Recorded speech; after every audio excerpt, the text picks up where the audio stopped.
boy, the Middle Ages were fun. Yeah, they were. Ugh. So we watched clean and not at all brown and gray. I wonder why that is. Like any movie that depicts that time period, it's always very gritty looking. It's just grays and browns. I think. Well, I mean, muted colors. Were there a lot of dyes and stuff back then? I mean, even not even just the wardrobe. It's like even the pictures of nature. The filters they have on the cameras. It looks really.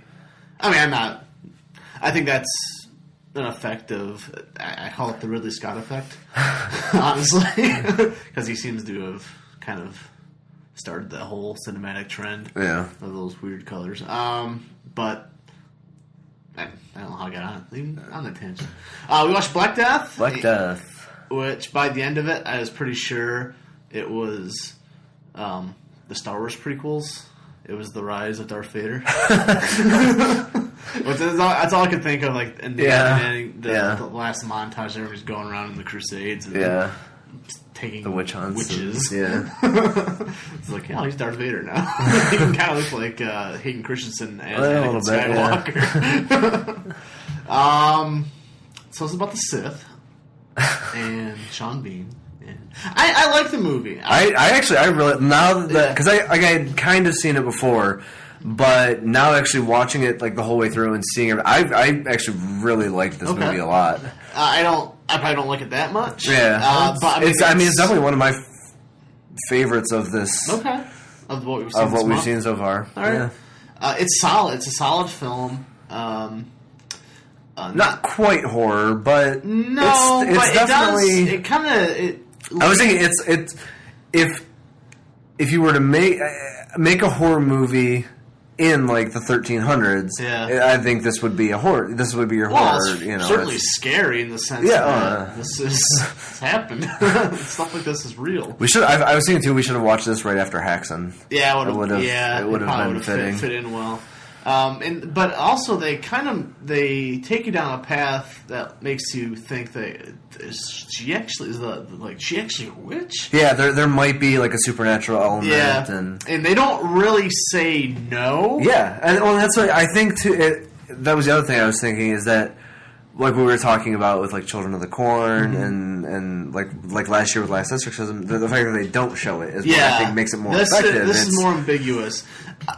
I lean towards she wasn't a witch. So do I. And but she did really find that girl in the forest. Yeah. Close to death and kept her drugged. I mean, they had drugs, obviously, because they drugged all the guys. Yeah. And threw them into that pit. So that's probably the truth, but there's that ambiguity. Right. It definitely leads you towards that, but it doesn't force it upon you. Yeah. It's not like this is definitely what it is. Yeah. And so that's what I appreciate about it. It just suggests it. And I like movies that let you fill in the blanks a lot of times. It's more effective. Sean Bean's in it. Yeah. Awesome as always. He's Sean Bean. He's very Sean Bean in this movie. Gets his arm ripped off. Yeah. Poor guy. That might be my favorite scene. I don't really have... I like, throughout the movie... It's not like I don't like the movie or anything. Yeah, no, But it's hard to see one scene in this film. But I think I like that one, too, because he is death at that point. Because he tears off... He has the kid tear his shirt, and he has the plague. So he's got the boobs. Yeah, he's got the... But not like the boobs, like... Yeah, those dark the bubonic plague. Yeah. The boobs. I like that. It's the slang term. It's what they used back then. You got the boob. It's a 1350s slang term. It's like like now we call it the HIV or... I know. The clap. But I like that. I kind of like that scene, not because I'm a gorehound or anything. No, because it's a very It's a good scene because throughout the movie, they're up front with they're kind of not doing great things. These guys, even though they're doing the name of God, and that's what this era was. We're on a mission from God. Yep.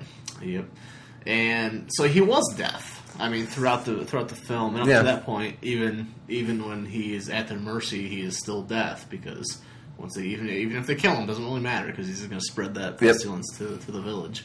So I thought that was a good. That was a good scene. So that's probably my favorite. I looked up that kid, the lead in this movie. I've seen him in something else. He's in lots of stuff, but he's in lots of stuff. He's in lots of period pieces, really, like this. Okay. He was in Pillars of the Earth. Okay, I've never seen that. That was a Star. Yeah, I know what it is. I never watched it. Same type. It was same like old Middle Ages type thing. A couple other old English adaptations. Yeah, I know I've definitely seen him in something before, but I couldn't pinpoint off it. D'Urbervilles, maybe. There's a bunch of like British novel adaptations. Yeah, I'll have to look it up and be like, oh yeah, that's it. Yeah, and so I was actually surprised. He's not super old. He's like 26, 27 or something. He's done lots of movies, lots of stuff like that, TV shows and movies. But he's very good. I'd never seen him before, but I thought he was very effective. Oh yeah, So I can't remember the guy's name even. So sorry. Sorry, guy. And the director, I don't know. Christopher something. Yeah. But yeah, I don't. I couldn't recognize the name. Should probably look that stuff up before we do these videos, but we literally go right from watching the movie to into while it's all fresh in here and while it's still fresh and just talk about it. For me, I need that gestation period, I think, to be a more effective communicator. I'll forget or confuse it with something else.